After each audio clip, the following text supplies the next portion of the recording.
I suspect most of you have heard about the story of the death match, or something very similar, even if you don't know it by that name. Any of you who have watched the movie Escape to Victory, starring Hollywood royalty like Sylvester Stallone, Michael Caine, and Ozzy Ardiles, have seen a westernised adaptation of the tale. And there are a number of other movies and books that have appropriated the basic premise of the death match for their own means. The most basic premise is the idea of a team being told that they have to lose a game and being threatened with murder if they fail to meet that obligation. The original tale of the actual death match dates back to 1940s Ukraine and Germany's occupation of the Eastern European nation, which had previously been a constituent republic of the Soviet Union. Whilst in the film Escape to Victory, it is a team of Western POWs who are told to lose a game against a team made up of their German captors. I won't spoil it for those of you who haven't seen the film by telling you who wins. The actual game took place in Kiev in August 1942 and featured a team of Ukrainians up against a team made up of German soldiers. The Ukrainian team was called FC Start, although the story is sometimes retold with the team being named as Dynamo Kyiv. That's because Start were made up primarily of former Dynamo Kyiv players, but Dynamo, like all Ukrainian clubs, had been disbanded when the Wehrmacht took control of Ukraine. It was in June 1941 that Hitler signed off on Operation Barbarossa, launching an invasion of the Soviet Union which breached the Molotov-Ribbentrop Pact, a non-aggression treaty which had been signed by the two states only 2 years earlier. Within less than 3 months, following a brutal and bloody siege, the Wehrmacht had occupied Kiev, which had long been a key cog in the Nazis' plans for post-war expansion. When reflecting on the deaths and sacrifices made during World War II, our outlook can perhaps naturally tend to be somewhat insular, both in Britain and in the West more broadly.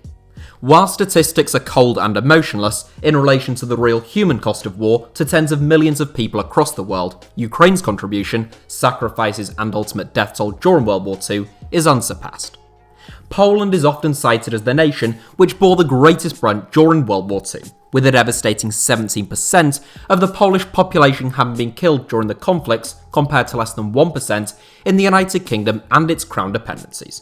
But modern-day Ukraine is typically omitted from those figures since it was a constituent republic of the Soviet Union at the time.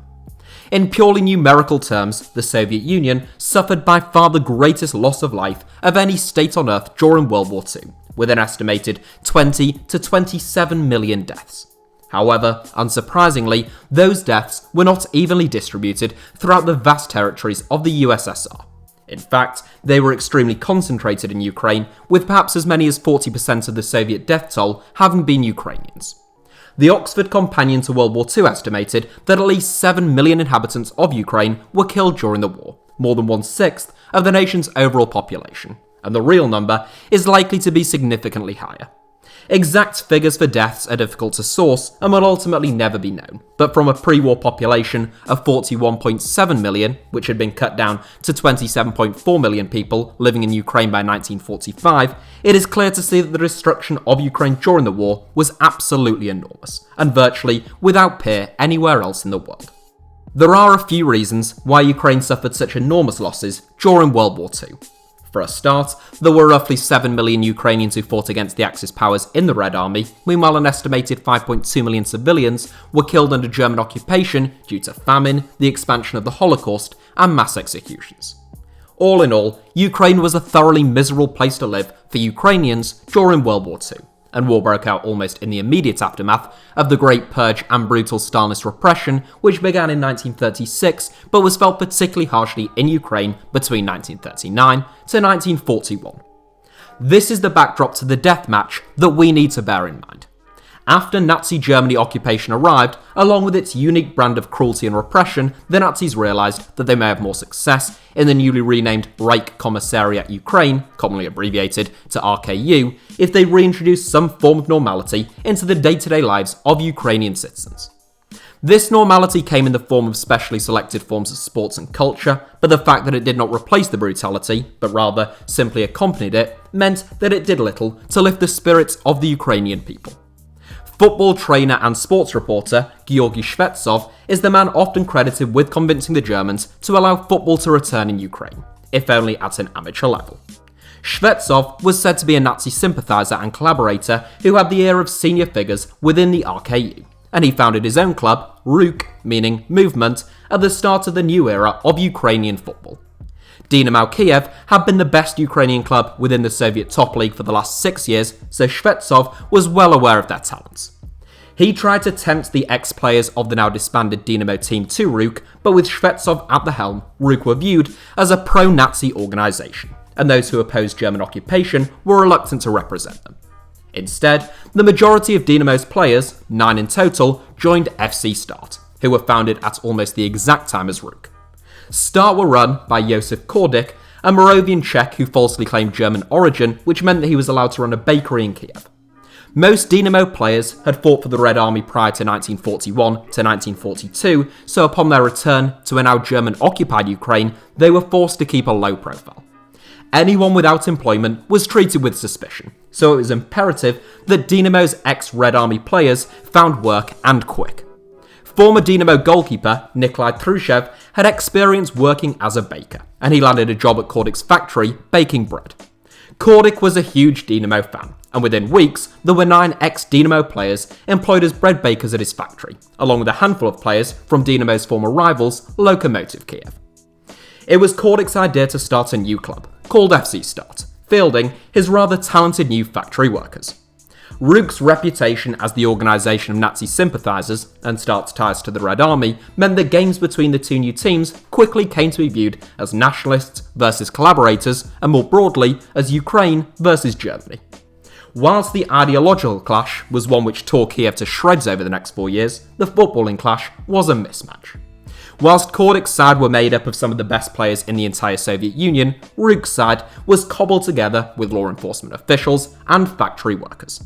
Of course, Kordik's men were also factory workers, but they weren't your ordinary bread bakers.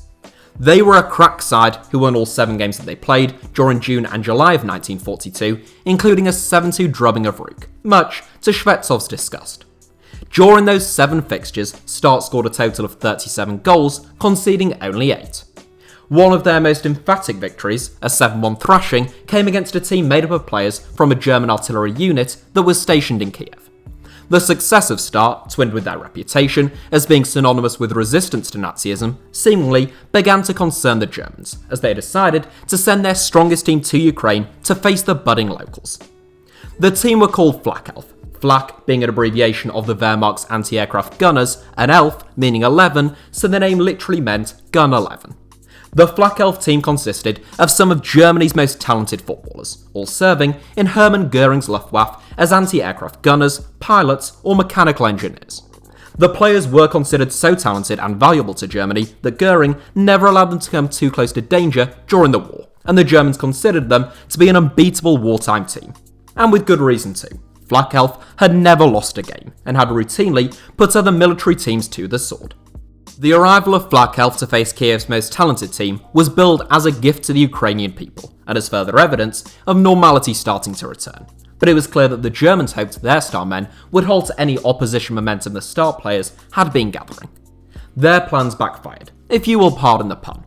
Flakelf not only suffered their first defeat, they were thrashed 5-1, in a result rendered all the more humiliating due to the fact that the Start players were malnourished and living largely off inadequate weekly bread rations.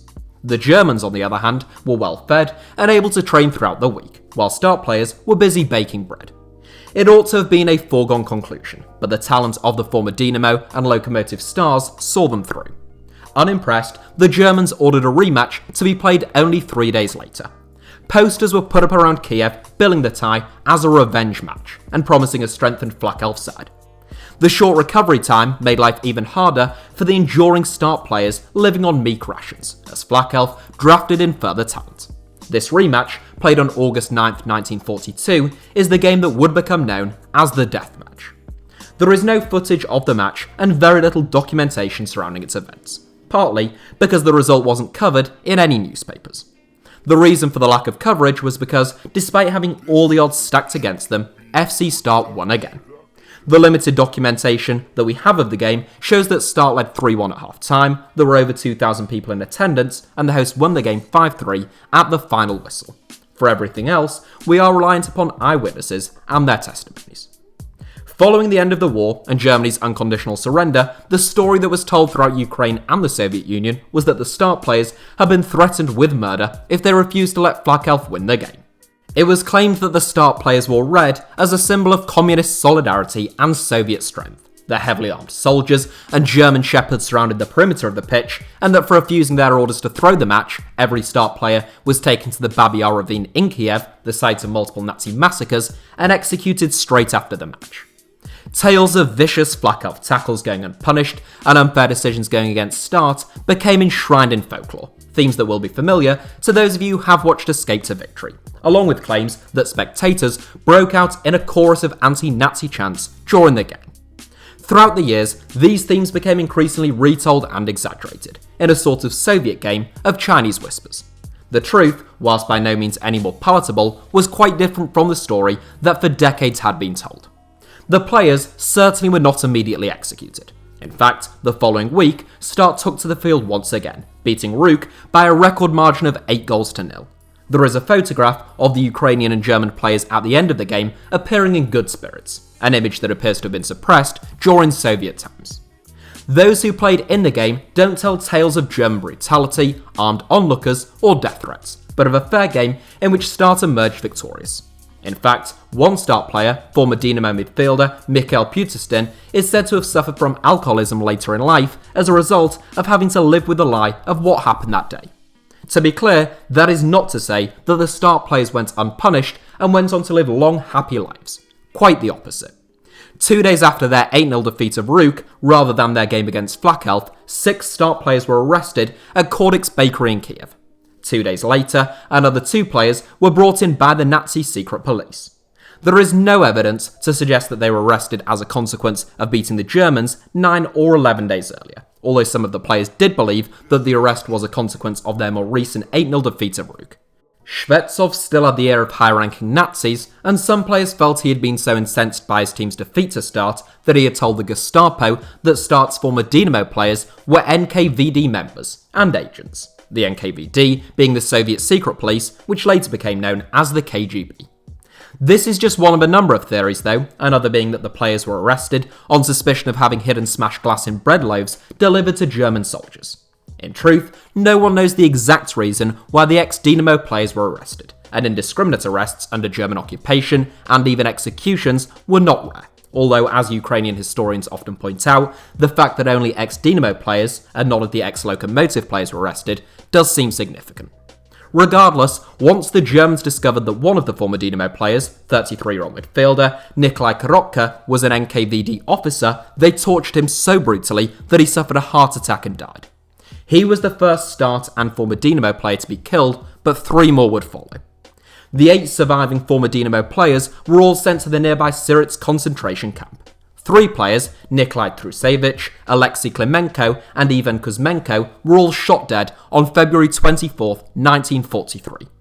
The reason for their execution, much like the reason for all of the Dynamo players having been arrested in the first place, is one clouded in some doubt. They were not executed alone. On the same day that they were killed, roughly half of all Josef Kordyk's bakery staff were also shot, and all 3 were also NKVD lieutenants. The 5 former Dynamo players who were spared remained at the Sirets camp until the Nazis were defeated and the death and work camps were liberated. Dynamo Kyiv were reformed once World War II came to an end, and they brought an end to the total Moscow-based hegemony within the Soviet top league with their first Soviet-wide league title in 1961. By the time the Soviet Union fell, Dynamo were the most successful club in the entire Soviet Union, having won 13 Soviet top league titles in addition to 3 European trophies.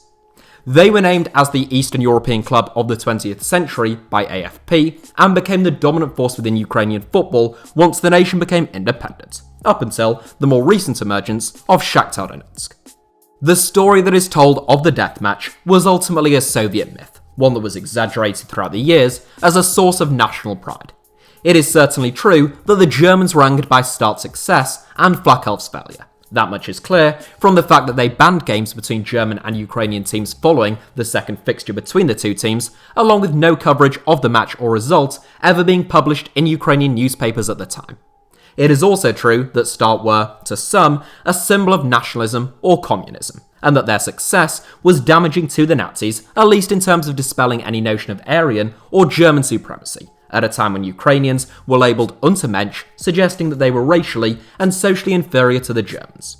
And lastly, it is obviously true that 4 start players were murdered by the Nazis in horrific circumstances. It is just questionable as to whether they were killed for reasons that had anything to do with football. And if they were, it was almost certainly their 8-0 victory against Rook, which history has forgotten, and not their 5-3 win against Flakelf, which has become the stuff of legend. The term deathmatch, that the game is known as, we now know to be a misnomer. Whilst the myth of that match may have led to a swell in national pride and a very just feeling of pride surrounding Nazi resistance and footballing excellence in Kiev, the truth is almost always more interesting than the stories we tell ourselves and the lies that are perpetuated over generations. And the truth, in this instance, is that there is no need to fictionalise the crimes of the Nazis. The reality is ghastly enough. And the fact that the star players were not executed immediately after that game while still in their kits does not diminish in any way, shape or form their bravery both on and off the pitch, and the struggles of Start's players and Ukraine's freedom fighters at large throughout the Second World War. The Nazis were abhorrent enough and the Dynamo and Start players heroic enough without the need for any myths. That's it for today's video, but thank you all as ever for watching. Give us a like if you enjoyed it, let me know your thoughts down below in the comments, and make sure to subscribe to the channel.